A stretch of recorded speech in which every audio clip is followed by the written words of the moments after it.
From first hunts to lifelong traditions, we're here to honor the heritage, hear the passion, and connect through the stories that make us all hunters.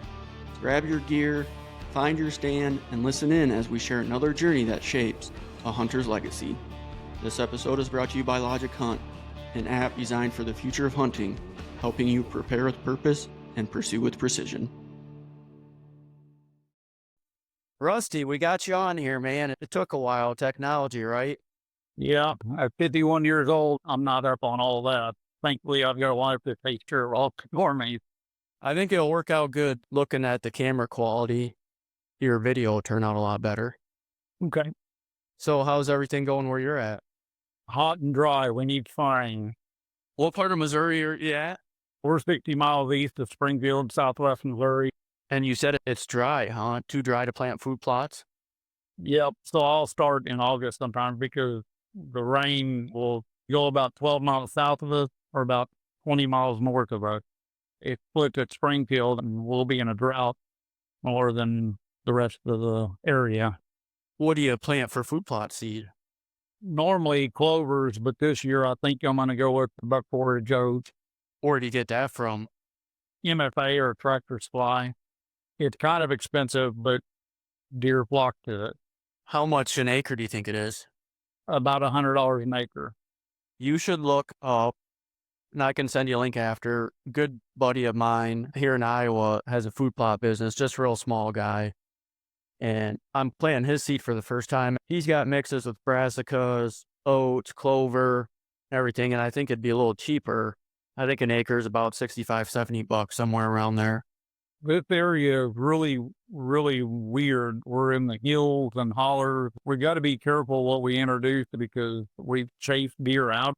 Apples, you introduce anything to do with apples around here and they're gone. They won't come there. That's interesting. Long ways away. I'm in northern Iowa. It's so dry where you're at. We're 50% higher rainfall this year compared to average. Just north of us, St. Louis, Columbia to Kansas City area, they're getting a lot of rain. Or we just get out of mostly cedar trees and glade top stuff down here. And there is some farm country that you got to add a lot of fertilizer and lime and different things. Clover does very well. Turnips and stuff like that doesn't do very well around here. Really? And the deer won't touch those till about January when everything else is gone. Where I'm at in northern Iowa, the deer don't really like clover. In southern Iowa, they do. Northern Iowa, once the snow hits the ground, they're done with clover where I'm at. You probably don't get snow where you're at, man. Not very much, maybe an inch or two a year. Really? It's a total different environment. We planted so much. We used to be with different seed companies and different things, and we tried it all out. The clovers is what we brought turkeys and different things into our area that we've never had turkeys there. That's a whole nother story on our turkeys here. And then we got the counties we're dealing with and what you can and cannot do. So let's back up a little. I want to get to know you on a personal level, but I've been wanting to ask you this rainfall, is it just this year or is it just historically you normally miss more rain because of landscape features? It's always been like that. I've farmed most of my life too. It travels the Gulf Stream or whatever you want to call it, just north of us along I-44 interstate or down 60 interstate below us. Springfield's 60 miles east, and when it hits Springfield, it will either go north of us or south of us every time. There's probably truth to that. In our county is 900 some square miles, and our north and south areas get a lot of rain. When it comes to the farmers getting drought money, we cannot because of our northern and southern end of the county get plenty of rain. But here in my hometown, and then east doesn't get the rain. So you farm, what do you do on the farm? We've been a dairy farm to beef farm and custom hay. I was actually one of the first ones around here in the 90s to bring wet wrap silage baler into this mix. A bunch of old farmers that was raised by their great grandpa that they're not having anything to do with wet hay. They're not up to the new age of spraying and things like that. That's a big no-no. You get them to change. I grew up on a farm, still make it back once in a while, big feed lot. We don't mess with the cow calves. So you're doing the dairy then? Yep, I was a dairy farmer for quite a few years, and that's part of another long story that would killed our turkey population, losing our dairy farms. We was the second largest county in the state of Missouri, dairy farms. And when we lost our dairy farms, we lost our turkey, along with other things. So every dairy farm around here had hundreds of turkeys. I've got one farm that we've been taking care of. We've got about 100 turkeys on it. That is just unheard of. Bobwhite quail are gone. Whippoorwills are gone. I know weather and predators and things like that have all a factor, but here in this county, we lost 250 dairy farms in 6 months. And there wasn't a road you couldn't go down and see turkeys on every one of these farms. And I've seen up to 500 on one place. You don't see them no more. What do you think was keeping them around when you had the dairy? The corn in, the manure, cows one out there, you'd see cow manure flipped over and just scratching and things like that. I've been into discussions with the predators, a coyote, female coyote. We're not going to keep building on the numbers of predators. They're going to take care of themselves and reduce numbers. If the turkeys are on, that's a big majority of the food source. But the female coyote, she'll kill some pups if she don't have the food source. And same with coons and stuff like that. The simper goes through them and kills them about every 5 years, kills them out. It's the same thing as the CWD. That's nature's way of saying, hey, you've got too many deer. And we do have a lot of deer. And another thing, our weather, when I was growing up as a kid in November, we was sitting in an Eskimo suit to hunt. And now you're sitting in Crocs and shorts. And our seasons have changed, which went on further in the year. And we don't get cold weather till about January, February, and parts of March.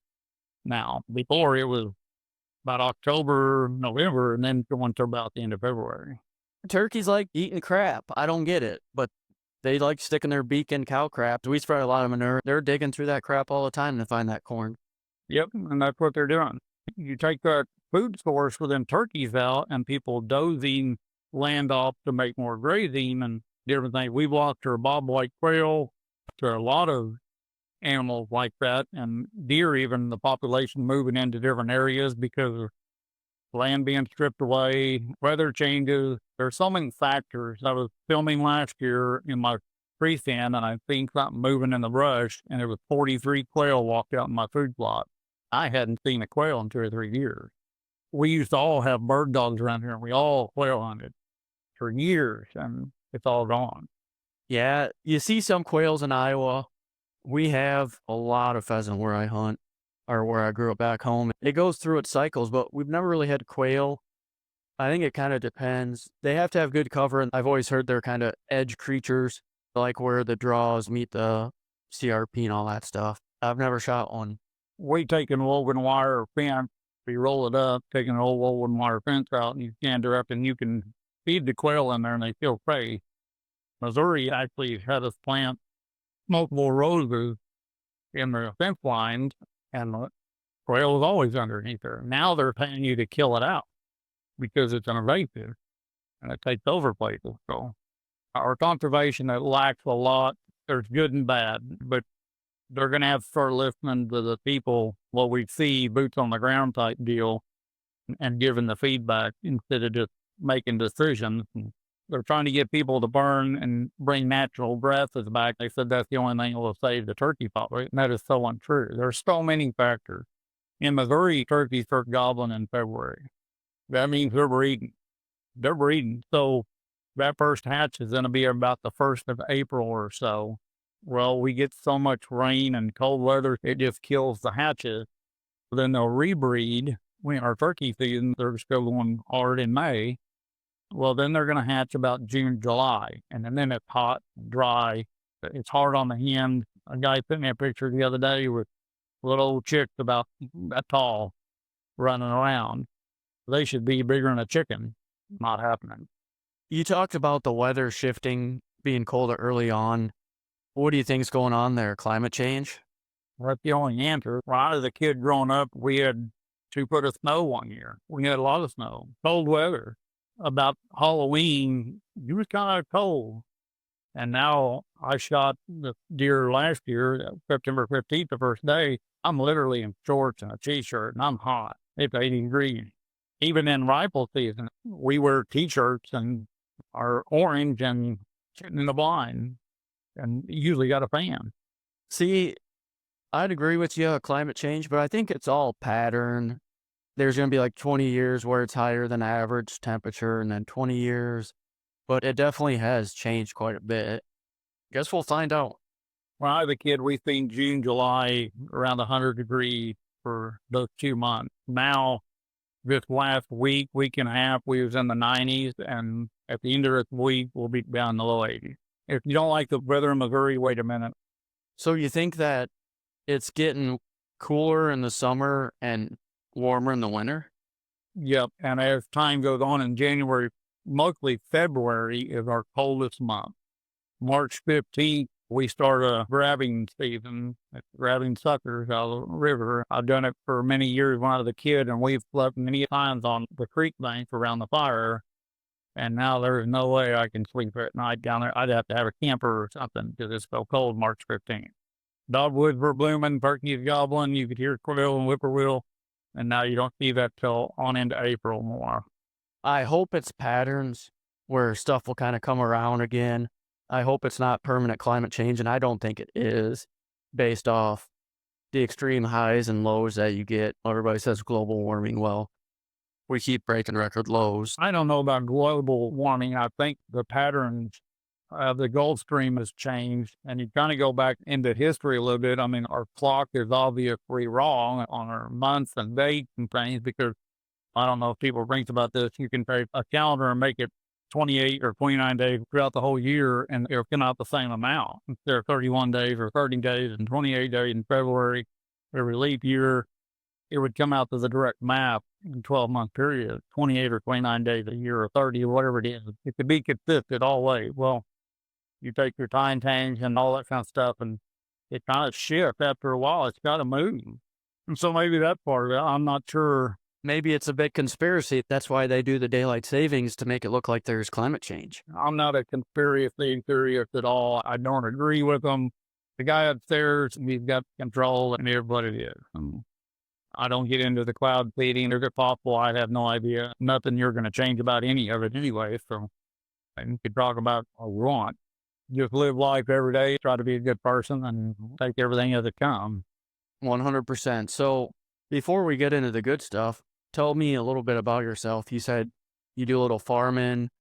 Tell me a little bit about yourself outside the hunting world. Well, I grew up in this hometown, and I worked for other farmers all my life and grew up fast. Around here, we were driving pickups in the hayfield by 5 years old. We learned faster and kind of have to grow up faster because you work, and that's part of your job.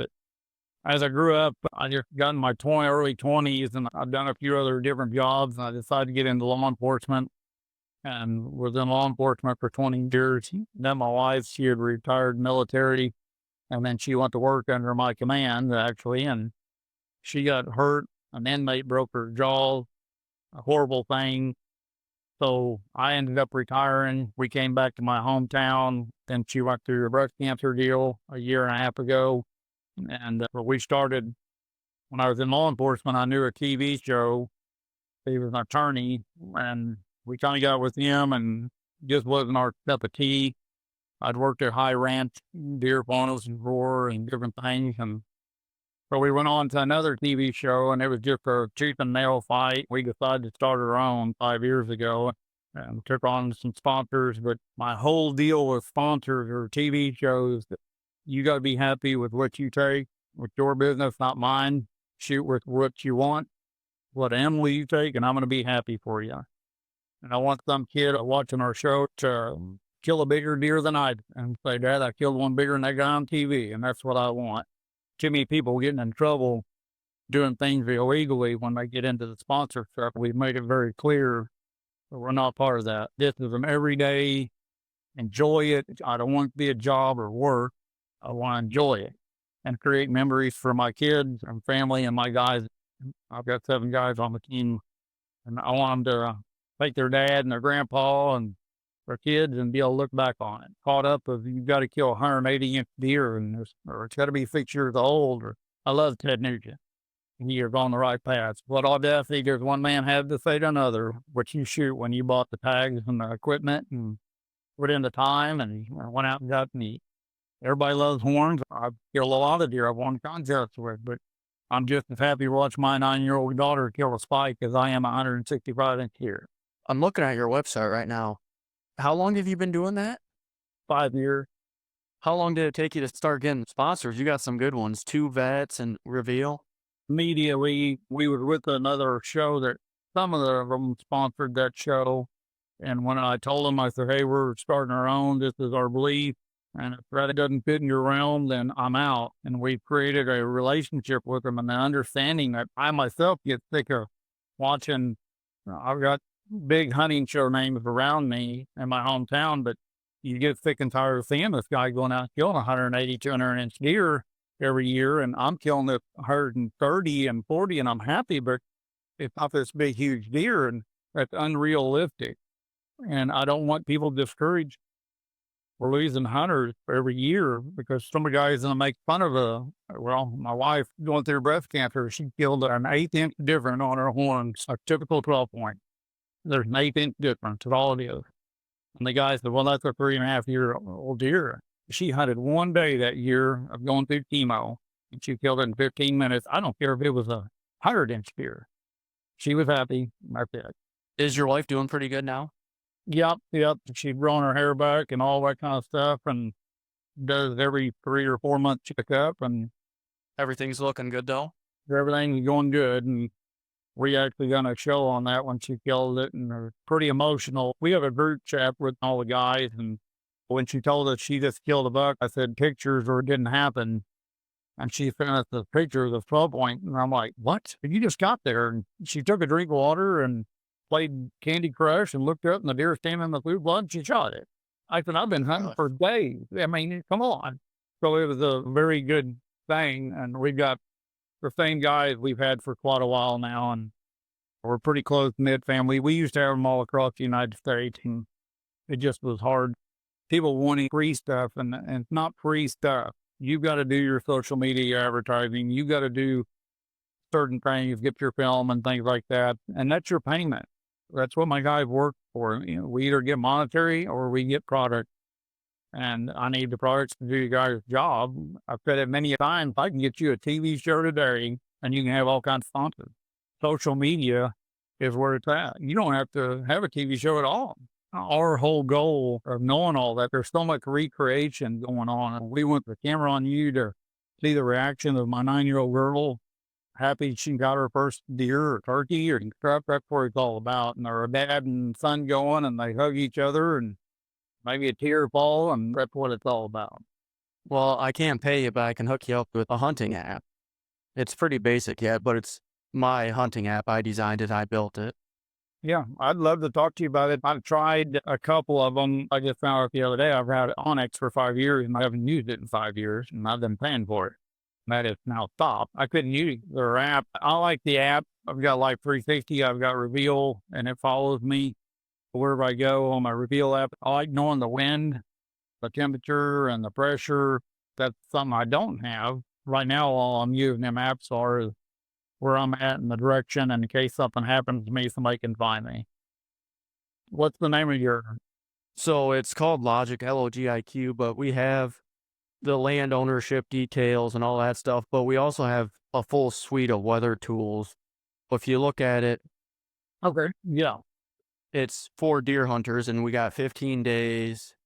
It does the moon phase and stuff like that. I don't know if we have moon phase, but we have pressure, wind, and then these graphs down here. Did it tell you like the better times and We don't have that yet. I'm all self-funded, so it gets expensive pretty fast. my wife runs our hunting show platform, PPO TV, and we know the cost of the apps. People don't understand what it costs to run a Roku. Very expensive. We've looked into Outdoor Channel. We've looked into Waypoint and just different things, and you kind of get lost on them. And YouTube, same way, but it's very, very expensive. So this PPO TV, we know Jimmy Houston personally. I don't know if you know him. I'm a big fisherman for Bass Pro. Things like that. We know some Sean Lundy and Lundy Life and different things, and they're going to air on there. And we used to be on Hunt Channel. He was part owner in the Pursuit, and we was on there, and he shut it down. So, but we run commercials for sponsors and commercial advertisement to help pay for the app, and it's pretty reasonable. You have an app? Yeah, it's on Roku. But if you go, you look up PPO TV, you can watch all these hunting shows on that app, and it's free. I gotcha. Do you know Jordan Schwark? Jordan Schwartz. I was just looking at your Facebook. No, I guess it's wildlife. No, you're friends with him on Facebook. Okay. Yeah, I've got like 5,000 friends on there and don't know half of them, but believe Layden Four come from Iowa. He's with the Given Right.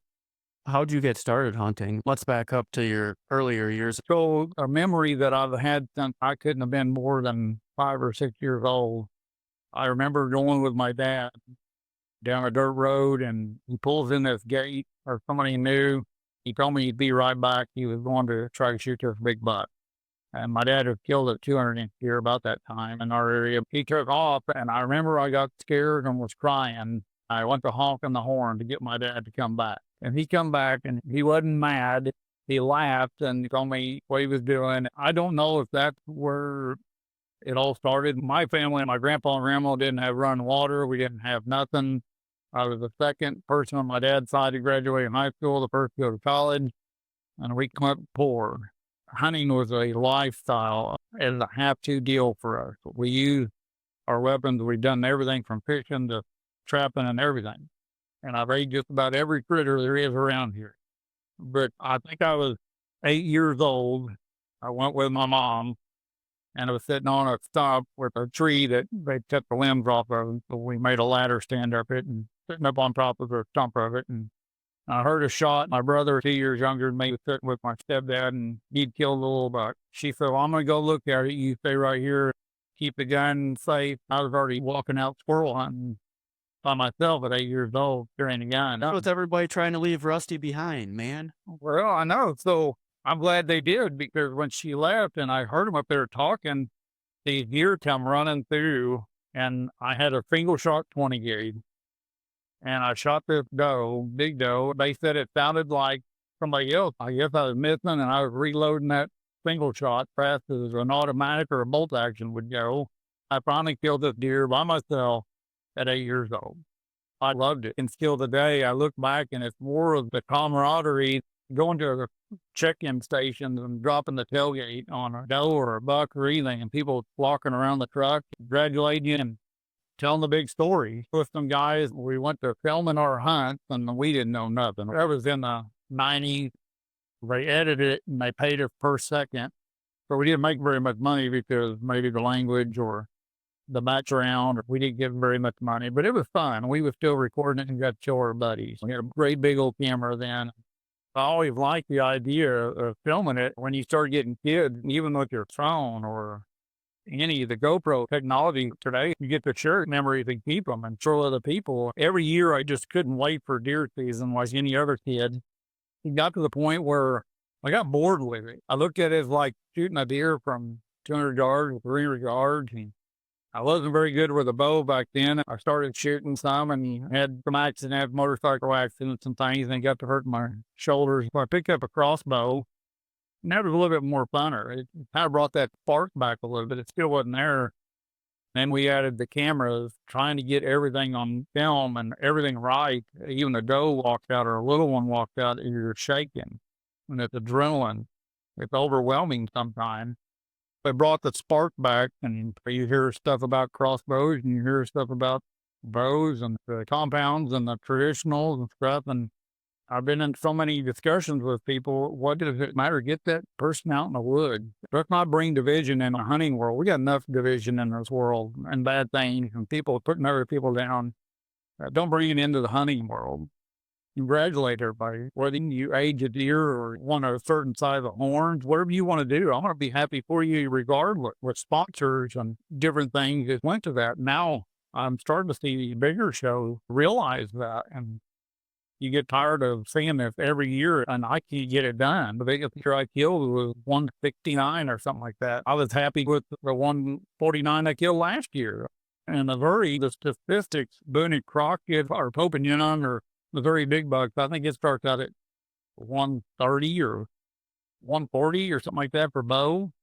So why are people putting people down if they kill a 135-inch deer with a bow? Let's get into something. We need to get back to supporting each other and not putting people down, like there was a whatever. It just gets sickening. So when you were younger, did you go out with your dad quite a bit?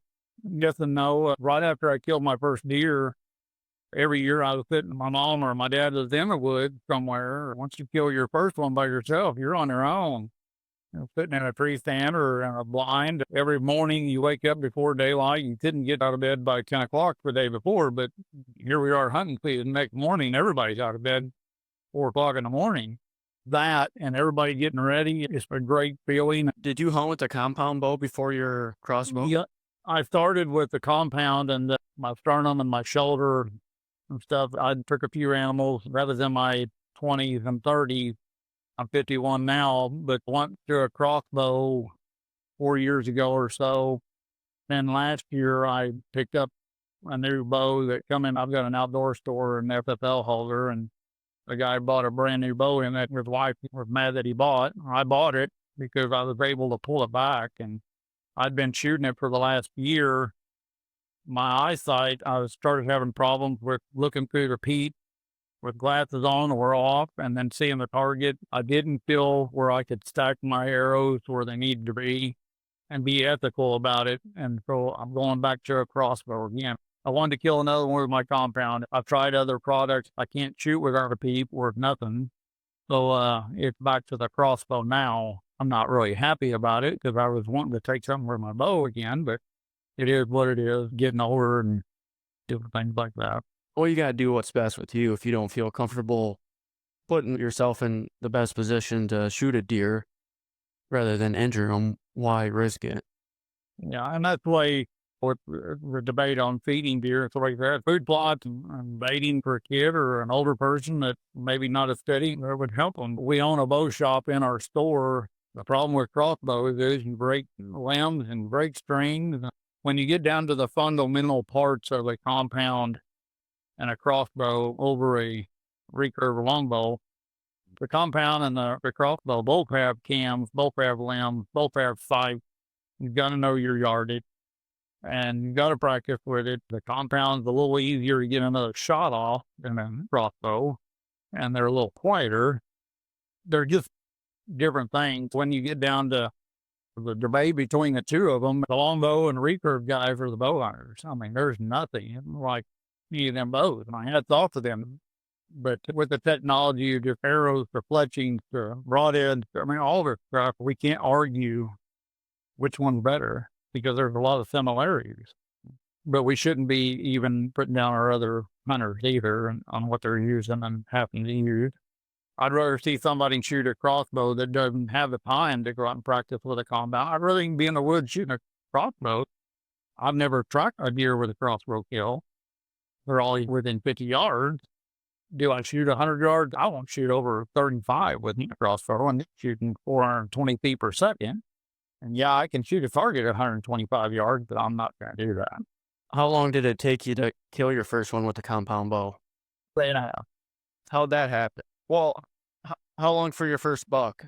Well, that's what I killed. Some buddy of mine was going hunting around in our area, and they had deer coming in this alfalfa field, and I went and bought me a PFE compound.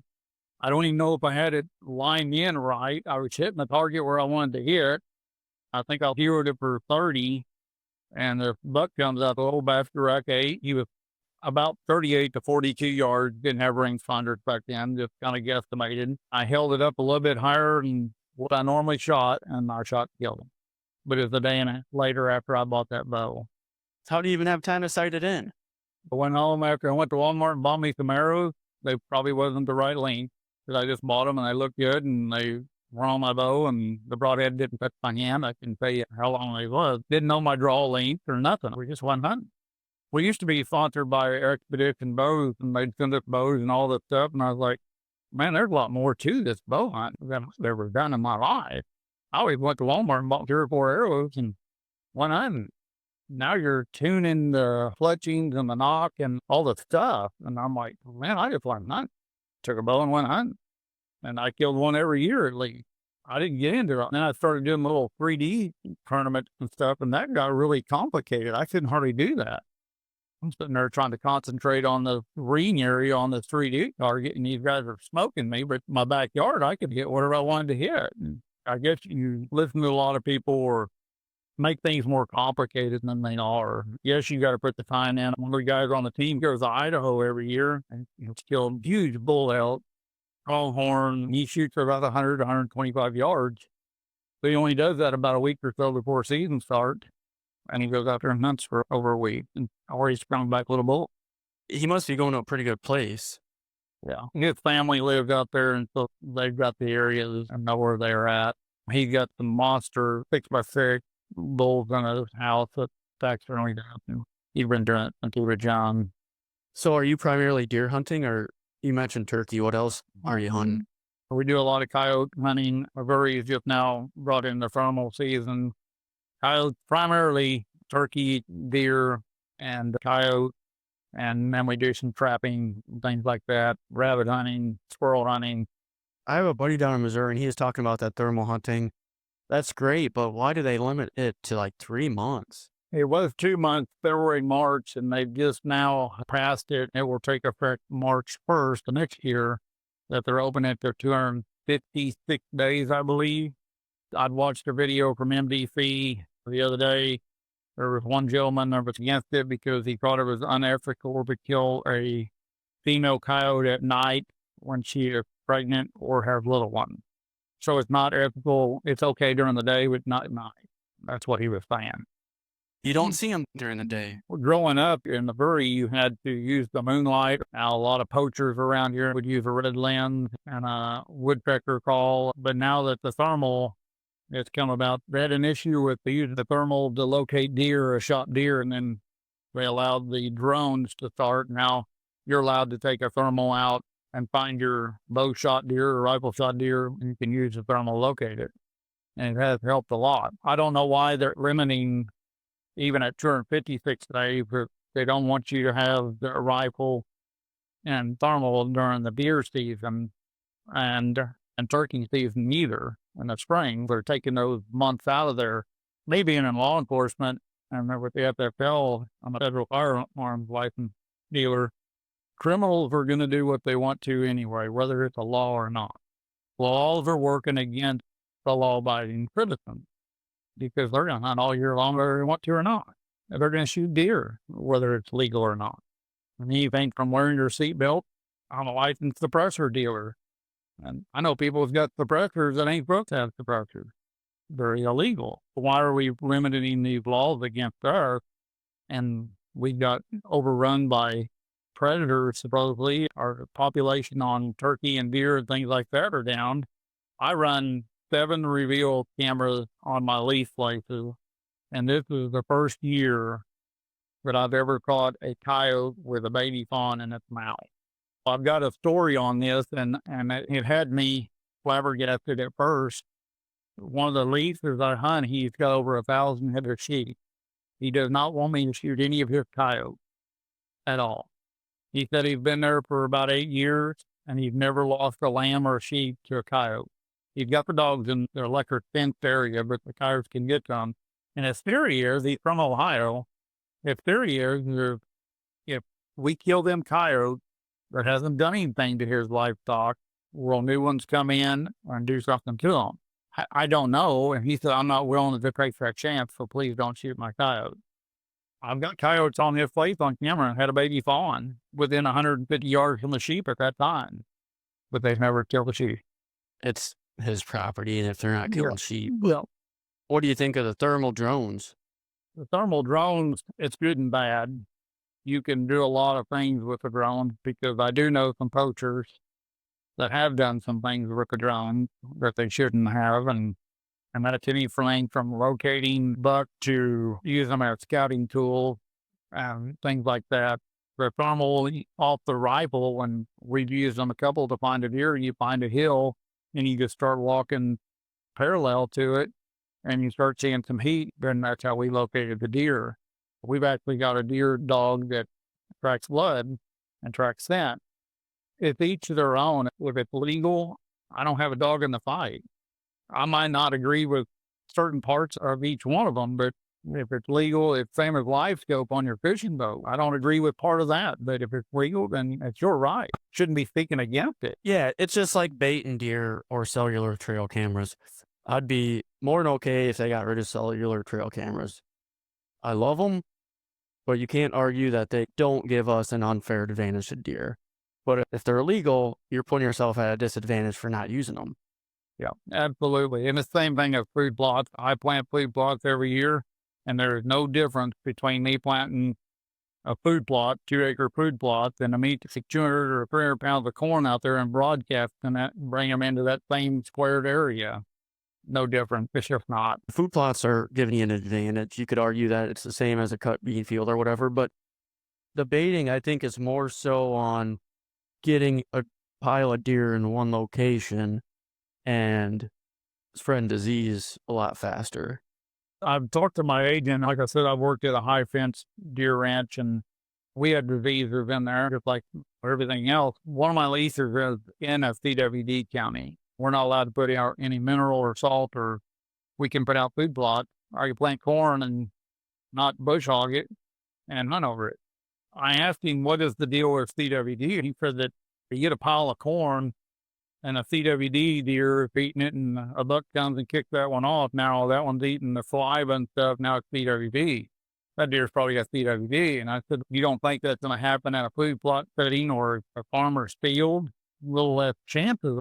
So what's the difference between a mock spray or a deer making a spray and a multiple deer using that, or a licking branch or a rub? There's no way to get away from it. I had explaining this to my agent, and I said, I've got over 100 turkeys on this farm and 40-some quail. I'm wanting to provide nutrients and food for these animals.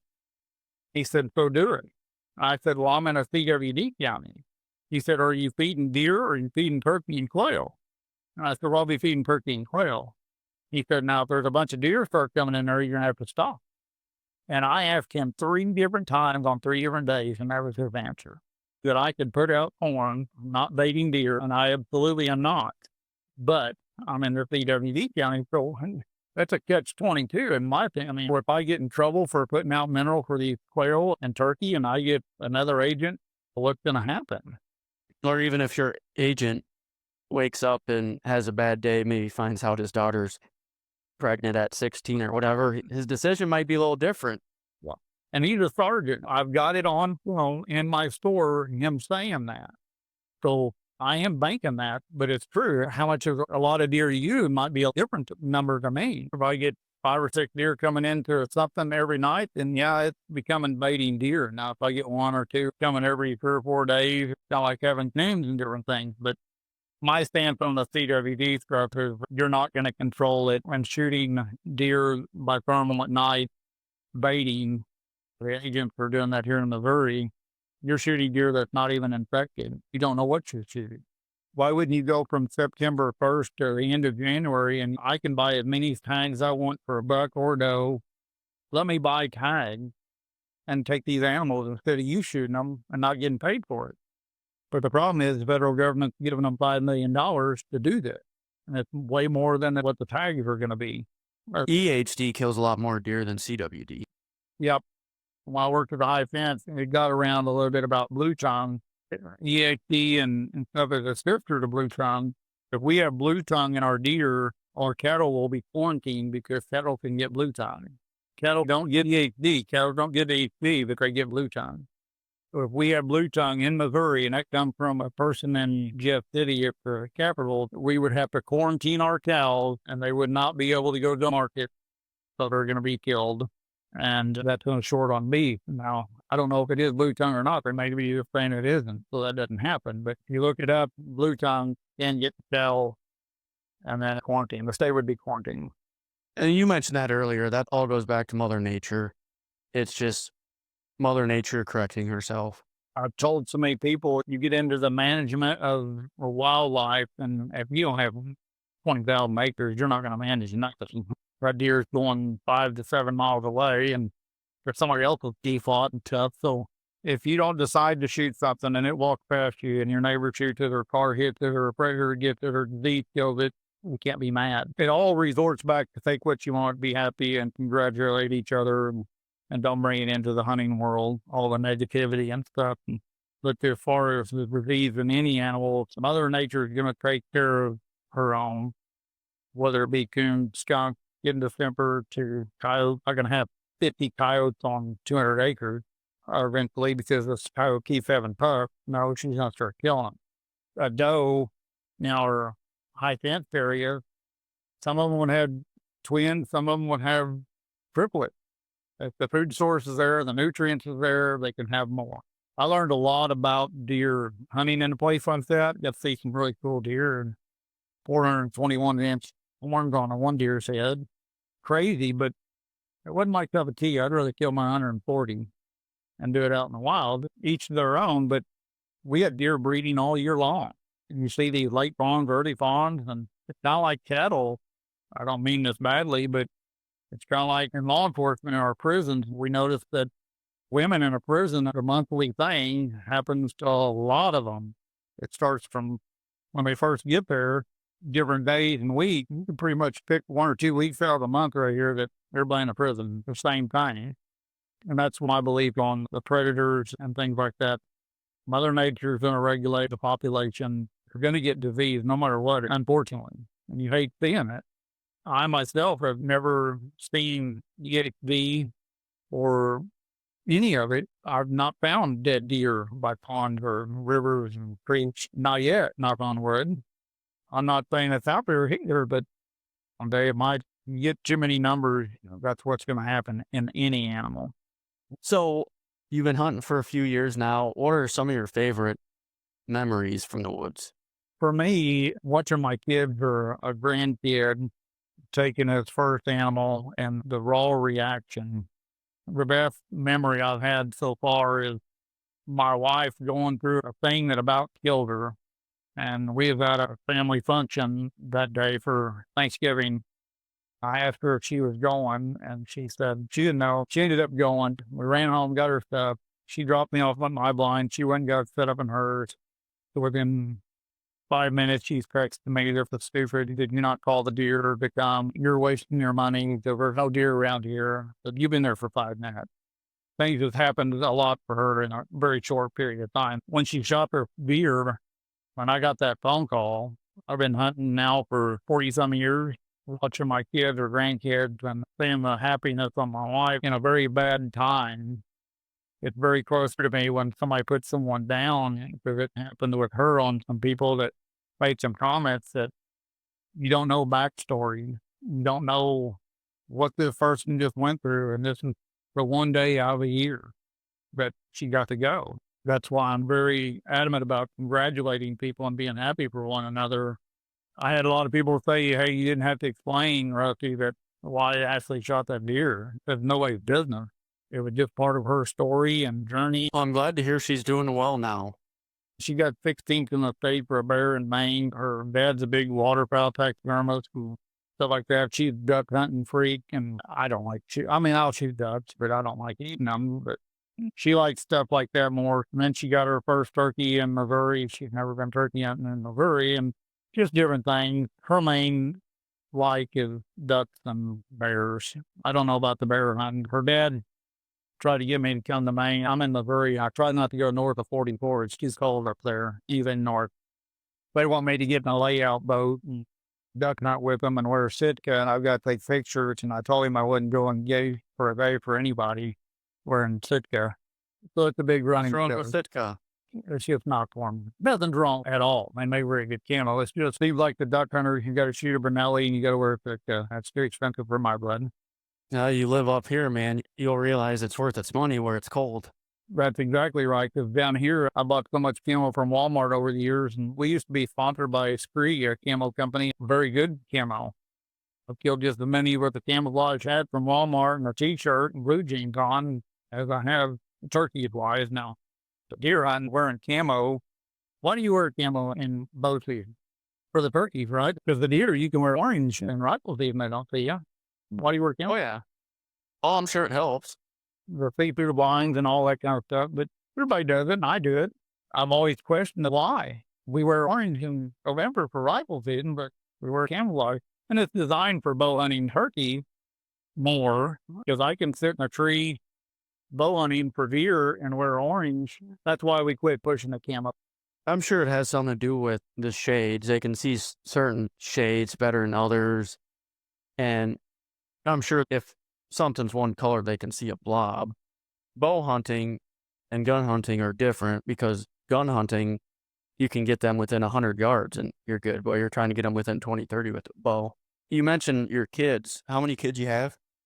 I've got 3 adult kids now, and then my wife, when I met her, her girl was about 2.5 years old, and she's now 9. I raised her, and I'm the dad she knows. I'm trying to teach her right from wrong and what hunting benefits. She loves all types of wildlife. She loves going frogging, just all of it. Frogging? Yeah, we do a lot of frog gigging. And suckers. Suckers is probably the big, well, crappie and catfish, but sucker grabbing and sucker gigging around here in the spring and fall, that is a huge deal down here. Suckers are part of their kind of like a carp family. They look like a carp, but the better ones are about a foot long or so. We call them hog suckers, hog mollies. I forget the technical name for it. It's another sucker family. And then red horse and different things like that. In the fall, it's gigging season, so you get in a flat bottom boat with lights on the front and a big long pole and a 4-pronged gig on the end. And then you go down through there and you gig these fish, and they're in there by the hundreds. Springtime, you use a pop opener with a big hook on it, and it's painted. You can see your hook, and as they go over it and jerk and snag them. But we flay it most of the time, tear them and flip the meat and throw them in hot grease and fry them. Sounds delicious. It is, but you've got to know how to cook them, and a mix of cornmeal and different seasonings have to be right, or they're not worth eating at all. Tried to eat one before that somebody didn't know what they were doing. They got a lot of bones in them, and Didn't taste very good. they're not cooked right. They don't taste very good. You got to get the grease at 350. I'd actually done some work up north of Iowa in Minnesota, I guess. And them guys up there, they called them bottom feeders, and they wasn't eating none of them. Well, I brought some up there, and I cooked them one night, and they thought they was crappie, and they was not. They was sucker fillets, and they rolled them. It's like my wife. I've ate tuna in a crock pot, groundhog, different things, really good. And anytime I've killed a groundhog in the backyard or a coon, she makes me take it over the hill and watches me because she don't want me skinning that thing out and deboning it, putting the freezer, and she didn't know what it was. Really? Yeah. But when you grow up poor, you eat what the earth provides. What's your favorite wild game? Oh boy, it'd be a tough deal between suckers and backstrap, turkey breast. Have you ever had pheasant? Yeah, I've had pheasant. I like pheasant. I've ate both, pheasant and quail, either killed in the wild or killed in a guy down the road from he raises them and then turns them out, and you go out in the field and shoot them. I don't like them. Too dry. Pheasant? Pheasant and quail, both of them been pen raised and then released. It was real dry. But now wild, when we go to Idaho, shoot pheasant, it was really good. It was totally different. But then our you like shooting a wild turkey and chunking that breast up versus going to the store and buying a turkey and chunking that up. I can tell you the difference. It's all about how you cook it. It's kind of like mule deer and pronghorn, and how you cook it and seasoned it and things. But our store stuff is definitely different, or pen raised definitely different. My favorite pheasant is either frying it in flour and having it with some mashed potatoes and country gravy. Phenomenal. Or you can just throw it in a crock pot with some stuffing, the full breast on the rib cage. Just slow cook that baby for a while. Mashed potatoes and gravy. Nature's KFC, right? Their wild game is a lot better and healthier for you, in my opinion. So going back to the kids, are they still hunting now? Yeah, my oldest boy, well, my youngest boy, he's around 30 and lives in North Carolina. He doesn't hunt much. He lives in the city along with my daughter. But my oldest boy actually lives in southern Missouri, and he's a fishing and hunting guide for some lodges down there. They're free-range game and different things. He's a big hunter and fisherman. A 9-year-old killed her first deer at 6.5. Every year she's flipping through my fingers, not wanting to go hunting anymore, wanting to wear makeup and dresses. Her mom killed her bear, a deer, and a turkey within 15 minutes. And so Anytime we go past that 15-minute mark with the 9-year-old or my wife, my lease is faint and there's no deer around and I wasted a bunch of money. And I'm trying to tell them that I don't care if a deer comes by sometimes or not. It's like not even baiting your hook. It's sitting out in my nature and just getting away from everything and enjoying time together. Yeah, it's fun killing those. I look back when I was a kid, I didn't want to wait very long either. But that's my wife's favorite thing to do, duck hunt. She knows all different kinds of species of duck and geese, and ducks and geese to me. I just don't like the taste of the dark meat greased. Have you listened to any of our podcasts yet? I started to the other night. We started to do some podcasts for a show. I skimmed through some earlier today. There was one on there about duck hunting that you had posted on Facebook. It was supposed to be funny, and I wanted to watch it. So it would have been a week ago today, last Monday. He's from south of St. Louis, and he's just a big waterfowl hunter. Oh, yeah. And that's the thing with Missouri. The flyway is east of us about 2.5 hours, all up and down the east side of Missouri. And then in northwest, they come into Missouri down just south of Kansas City and east a little ways. But you go 1.5 hours south of Kansas City and you start getting in the hills. And so that's when they go over toward Oklahoma and Kansas area coming down that way. Here where I live, we've got geese that live on a big river or lake by my house, but they live there all year round. And there's hundreds that come here. If I went up hunting and I shot, I wouldn't see geese for days. Teal is the biggest flyaway around here, but it's still not the numbers that you see people doing layouts and trailer loads of decoys. We see that northwest and the southeast in Missouri. There's a row crop and good soil. Around here, we're hills and hollers, and we don't have the food source for them even here. I've never really gotten into waterfowl hunting. I'm kind of afraid because I've heard it's a disease. It is very expensive to read. My father-in-law offered me $50,000 to come up there and do that in Maine in the middle of winter in a layout boat. We're in Sitka. I just told him I didn't go gay for a day for anybody. It's a big running joke with her. I do want to go up there and bear hunt. They moose hunt up there and stuff. But the bear, we got bear here in Missouri, and we just started a bear season a year or two ago. The population isn't big enough yet for what they have. You see these guys hunting and these bears climbing up trees with them, and I don't want nothing to do that. It'd be fun to go once. Yeah, like they bear meat's really good. You gotta cook it thoroughly. I eat bear, but when you got to hunt something that will kill you, I don't know. Well, I do have another recording at 6:45, but we always like to wrap up the episodes by sharing a couple of some of your most embarrassing stories from hunting. So when I was younger, it really wasn't nothing embarrassing.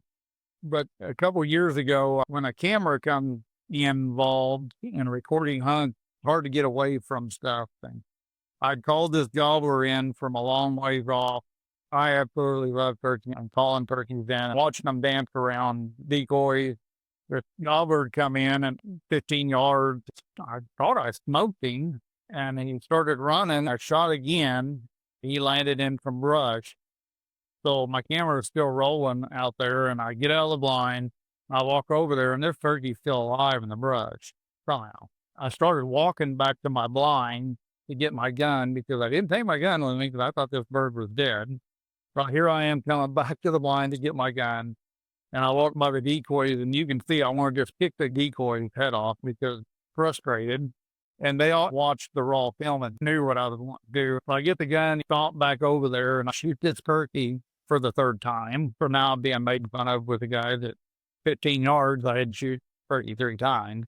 We've all been there, right?